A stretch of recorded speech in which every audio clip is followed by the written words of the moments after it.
नमस्कार दर्शक बंधु रिंकू मोटिवेशनल लाइव चैनल रे आपण मानकु स्वागत। दर्शक बंधु कुकुर गाई और बलदंक भली बिलेई मध्य एक गृहपालित पशु जहाकू लोक माने घरे रखि थांती, किंतु जेउ माने बिलेई रखंती नाही सेमानंक घरकू मध्य बिलेई आसी थांती।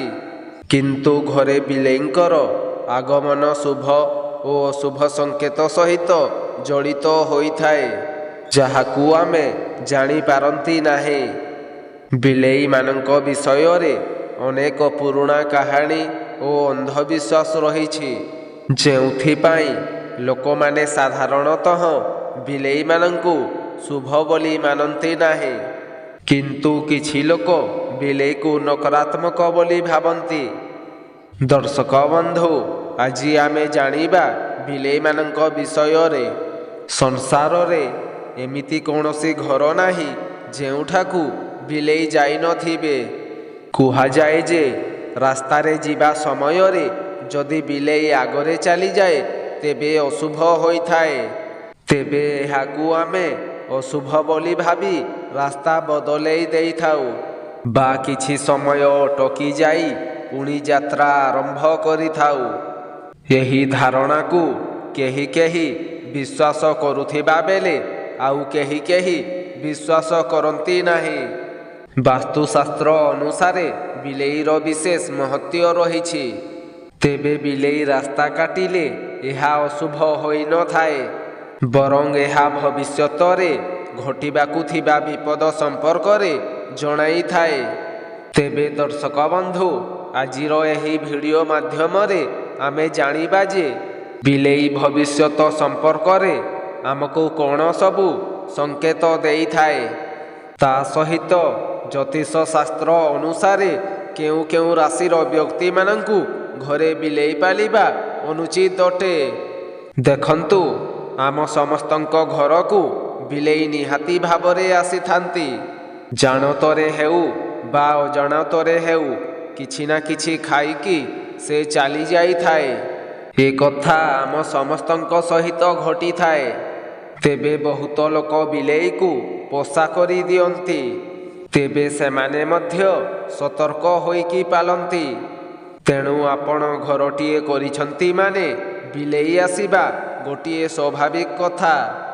ଯଦି ଆପଣମାନେ କୁଆଡ଼େ ଯାଉଥିବେ, ଠିକ୍ ସେହି ସମୟରେ ବିଲେଇ ଆପଣଙ୍କର ରାସ୍ତା କ୍ରସ୍ କରିକି ଚାଲିଯାଏ, ନିହାତି ଭାବରେ ଆପଣଙ୍କ ମନରେ ଗୋଟିଏ ସନ୍ଦେହ ରହେ ଯେ ବିଲେଇ ରାସ୍ତା କାଟିଲେ ଶୁଭ ହେବ ନା ଅଶୁଭ ହେବ। ଠିକ୍ ସେହିପରି ଆପଣ କୁଆଡ଼େ ଯାଉଛନ୍ତି, ହଠାତ୍ କରି କାନରେ ଶୁଣିବାକୁ ପାଇଲେ ବିଲେଇ କଲିକଜିଆ କରୁଛନ୍ତି ବା ବିଲେଇ କାନ୍ଦୁଥିବାର ଶବ୍ଦ ଆପଣଙ୍କର କାନରେ ପଡ଼ିଲେ ଏହା ନିହାତି ଭାବରେ ଅଶୁଭ। ଠିକ୍ ସେମିତି ଯଦି ଆମେ କୁଆଡ଼େ ଯିବା ପାଇଁ ବାହାରୁଛନ୍ତି, ଠିକ୍ ସେହି ସମୟରେ ଖାଲି ବାଲ୍ଟିଟିଏ ଧରିକି କିଏ ରାସ୍ତାରେ ଯାଉଛି କିମ୍ବା ଘରୁ କୁଆଡ଼େ ବାହାରକୁ ଯାଉଛନ୍ତି, ପଛରୁ କିଏ ଡାକି ଦେଉଛି, କିନ୍ତୁ ଗୋଟିଏ କଥା ମନେ ରଖନ୍ତୁ, ମା'ଙ୍କ ବିନା ଆଉ କେହି ଡାକିଲେ ଏହା ଅଶୁଭ ହୋଇଥାଏ, କିନ୍ତୁ ମା' ଡାକିଲେ ଏହା କେବେ ବି ଅଶୁଭ ହୋଇନଥାଏ। ଆମେ ଏହି କଥା ସମସ୍ତେ ଜାଣିଛନ୍ତି। ଘରୁ ବାହାରିକି ଯିବା ସମୟରେ ଆପଣଙ୍କ ସ୍ତ୍ରୀ ରଜବତୀ ହେଲେ ବା ରଜସୁଲା ହେଲେ ତାହା ମଧ୍ୟ ଅଶୁଭ ସୂଚନା ଆପଣଙ୍କ ପାଇଁ। ଯାତ୍ରା କରିବାକୁ ଯିବା ଉଚିତ ନୁହେଁ। ଏହିଭଳି ପରିସ୍ଥିତିରେ ଆପଣ ଘରୁ ବାହାରିକି ନ ଗଲେ ଆପଣଙ୍କ ପାଇଁ ମଙ୍ଗଳ ହେବ। ଠିକ୍ ସେହିପରି ଘରେ ଆପଣ ଯଦି ବିଲେଇ ରଖିଛନ୍ତି ବା ବିଲେଇ ଆପଣଙ୍କ ଘରେ କଳି ଝଗଡ଼ା କରୁଛନ୍ତି, ବିଲେଇ କାନ୍ଦୁଛନ୍ତି, ତାହେଲେ ସେହି ସମୟରେ ଆପଣ ବାହାରକୁ ଯାଆନ୍ତୁ ନାହିଁ। କାହିଁକି ନା ଏହା ଆପଣଙ୍କ ପାଇଁ କିଛି ନା କିଛି ବିପଦ ଆଣିପାରେ। ଦର୍ଶକ ବନ୍ଧୁ, ଘରୁ ବାହାରିକି ଯିବା ସମୟରେ ଆପଣମାନେ ଯଦି ଦେଖନ୍ତି ବିଲେଇମାନେ କଳି କରୁଛନ୍ତି, ତା ସହିତ ମାଡ଼ଗୋଳ ହେଉଛନ୍ତି, ତାହେଲେ ଏଭଳି ପରିସ୍ଥିତିରେ ଆପଣ ଘରୁ ବାହାରିକି ଯାଆନ୍ତୁ ନାହିଁ। କିଛି ସମୟ ଅପେକ୍ଷା କରନ୍ତୁ, ତାପରେ ଘରୁ ବାହାରିକି ଯାଆନ୍ତୁ। ଠିକ୍ ସେହିଭଳି ଭାବରେ କୌଣସି ବିଲେଇ କାନ୍ଦୁଥିବାର ଆପଣ ଦେଖୁଛନ୍ତି କିମ୍ବା କାନ୍ଦୁଥିବାର ଶବ୍ଦ ଆପଣଙ୍କ ଉପରେ ପଡ଼ୁଛି, ତାହେଲେ ସେହି ପରିସ୍ଥିତିରେ ବି ଆପଣ ଘରୁ ବାହାରକୁ ଯାଆନ୍ତୁ ନାହିଁ। କିଛି ସମୟ ଅପେକ୍ଷା କରନ୍ତୁ ଏବଂ ତାପରେ ଯାଆନ୍ତୁ। ଯଦି ଆପଣମାନେ ଯିବା ସମୟରେ ଏହିଭଳି ସଂକେତ ଆପଣଙ୍କୁ ମିଳୁଛି, ତାହେଲେ ଅଣଦେଖା ଏହାକୁ କେବେ ବି କରନ୍ତୁ ନାହିଁ। କିଛି ସମୟ ନିହାତି ଭାବରେ ଅପେକ୍ଷା କରନ୍ତୁ। ଯଦି ପାରିବେ ଶିବଙ୍କର ପଞ୍ଚାକ୍ଷର ମନ୍ତ୍ର କିମ୍ବା ଶିବଙ୍କର ମହାମୃତ୍ୟୁଞ୍ଜୟ ମନ୍ତ୍ର ନିହାତି ଭାବରେ କିଛି ସମୟ ଜପ କରନ୍ତୁ ଏବଂ ତାପରେ ଆପଣମାନେ ଯାତ୍ରା କରିବାକୁ ଆରମ୍ଭ କରନ୍ତୁ। କାହିଁକି ନା ଏହିଭଳି ସଂକେତ ଯଦି ଆପଣଙ୍କୁ ମିଳୁଛି, ତେବେ ଦୁର୍ଘଟଣା ହେବାର ସମ୍ଭାବନା ଅଛି। ଯାହାର ସଂକେତ ଆପଣଙ୍କୁ ବିଲେଇ ମାଧ୍ୟମରେ ମିଳୁଛି, ଯଦି ଆପଣ ଏହାକୁ ଅଣଦେଖା କରିବେ, ହୁଏତ ଆପଣ ହଇରାଣରେ ପଡ଼ିପାରନ୍ତି। ତେବେ ଦର୍ଶକ ବନ୍ଧୁ, ଏହି ଛୋଟିଆ କଥାଟିକୁ ଯଦି ଆମେ ପାଳିଦେବା, ତେବେ ଜୀବନରେ କେବେ କିଛି ଅସୁବିଧା ହେବ ନାହିଁ, ବରଂ ଆପଣଙ୍କର ହିଁ ମଙ୍ଗଳ ହେବ। ଏହି କଥାଟିକୁ ନିହାତି ଭାବରେ ପାଳନ କରିବେ। ଯଦି ବିଲେଇ ଆପଣଙ୍କ ଘରକୁ ବାରମ୍ବାର ଆସୁଛି, ତେବେ ତାକୁ କେବେ ବାଡ଼ାବାଡ଼ି କରନ୍ତୁ ନାହିଁ।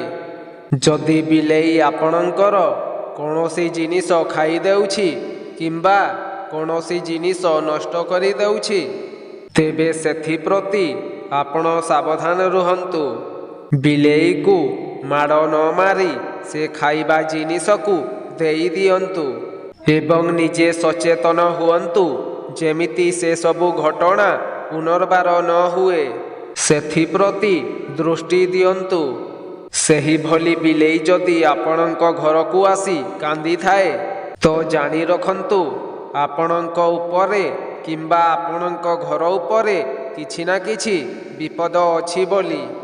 ସେଥିପାଇଁ ଏଭଳି ସୂଚନା ବିଲେଇ ମାଧ୍ୟମରେ ମିଳୁଛି। ବିଲେଇକୁ କେବେ ବି ଘରର ଝାଡ଼ୁରେ ପିଟନ୍ତୁ ନାହିଁ। ଏହିଭଳି ଯଦି ଆପଣ କରନ୍ତି, ତାହେଲେ ଆପଣ ଲକ୍ଷ୍ମୀ ଛଡ଼ା ହୋଇଯିବେ। ସେହିଭଳି ଆପଣ ଯଦି କୁଆଡ଼େ ବାହାରୁଛନ୍ତି ଆଉ ବିଲେଇ ଆପଣଙ୍କର ରାସ୍ତା କାଟୁଛି, ତାହେଲେ ମନେ ରଖନ୍ତୁ କିଛି ସମୟ ଅଟକି ଯାଆନ୍ତୁ ଆଉ ତାପରେ ଯାଆନ୍ତୁ। କାହିଁକି ନା ଏମିତି ବି ହୋଇପାରେ ଆଗକୁ ଦୁର୍ଘଟଣା ଘଟିପାରେ। ସେଥିପାଇଁ ଏହା ବିଲେଇ ମାଧ୍ୟମରୁ ଆପଣଙ୍କ ପ୍ରତି ଗୋଟିଏ ସତର୍କ ସୂଚନା। ଦର୍ଶକ ବନ୍ଧୁ, ଆପଣମାନେ ଦେଖିଥିବେ ମୁଖ୍ୟତଃ ବିଲେଇକୁ କୁକୁରମାନେ ଗୋଡ଼ାଇଥାନ୍ତି।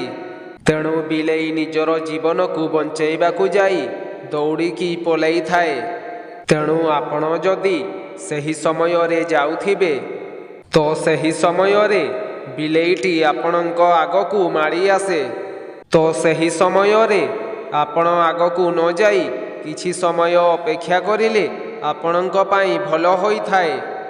ଦର୍ଶକ ବନ୍ଧୁ, ଏବେ ଆସନ୍ତୁ ଜାଣିବା ବିଲେଇ ଘରେ ପାଳିବା ଶୁଭ ନା ଅଶୁଭ ହୋଇଥାଏ। ଦେଖନ୍ତୁ, ବିଲେଇ ପାଳିବା ଅଶୁଭ ନୁହେଁ, କାରଣ କୌଣସି ଜୀବକୁ ଶରଣ ଦେବା ଏହା କେବେ ଅଶୁଭ ହୋଇନପାରେ। ତେବେ ଦର୍ଶକ ବନ୍ଧୁ, ଯଦି ଆପଣମାନେ ବିଲେଇ ରଖୁଛନ୍ତି, ତେବେ ନିହାତି ଭାବରେ ସତର୍କ ରୁହନ୍ତୁ। କାହିଁକି ନା ବିଲେଇ ଆପଣଙ୍କ ଘରେ କିଛି ନା କିଛି ଖାଦ୍ୟ ନଷ୍ଟ କରିଦେଇଥାଏ। ଆଉ ଗୋଟେ କଥା ମନେ ରଖନ୍ତୁ, ଯଦି ବିଲେଇ ଆପଣଙ୍କ ଘରୁ କିଛି ନେଇକି ଖାଉଛି, ତ ତାକୁ କେବେ ଆଘାତ ଦିଅନ୍ତୁ ନାହିଁ। ଯଦି ଆପଣମାନେ ବିଲେଇକୁ ଆଘାତ ଦିଅନ୍ତି, ତ ଆପଣଙ୍କର ହିଁ ଆଗକୁ ଅସୁବିଧା ହେବ। ବିଲେଇ ହେଉଛି ଷଷ୍ଠୀ ଦେବୀଙ୍କର ବାହନ। ଆଉ ବିଲେଇ ଖାଇଲେ ମଧ୍ୟ ଆପଣଙ୍କର ରାହୁ ଦୋଷରୁ ମୁକ୍ତି ମିଳିଥାଏ। ତେଣୁ ଏହି କଥାଟି ଆପଣମାନେ ନିହାତି ଭାବରେ ମନେ ରଖନ୍ତୁ। ଯଦି ବିଲେଇ ଆପଣଙ୍କ ଘରୁ କିଛି ବି ଖାଦ୍ୟ ଖାଇଦେଉଛି ତ ଆପଣ ରାଗନ୍ତୁ ନାହିଁ କି ବିଲେଇକୁ ବାଡ଼ାନ୍ତୁ ନାହିଁ। ଯଦି ବିଲେଇ ଆପଣଙ୍କ ଘରେ କ୍ଷୀର ପିଇ ଦେଉଛି ତେବେ ଜାଣି ରଖନ୍ତୁ ଏହା ଶୁଭ ସଂକେତ ଅଟେ।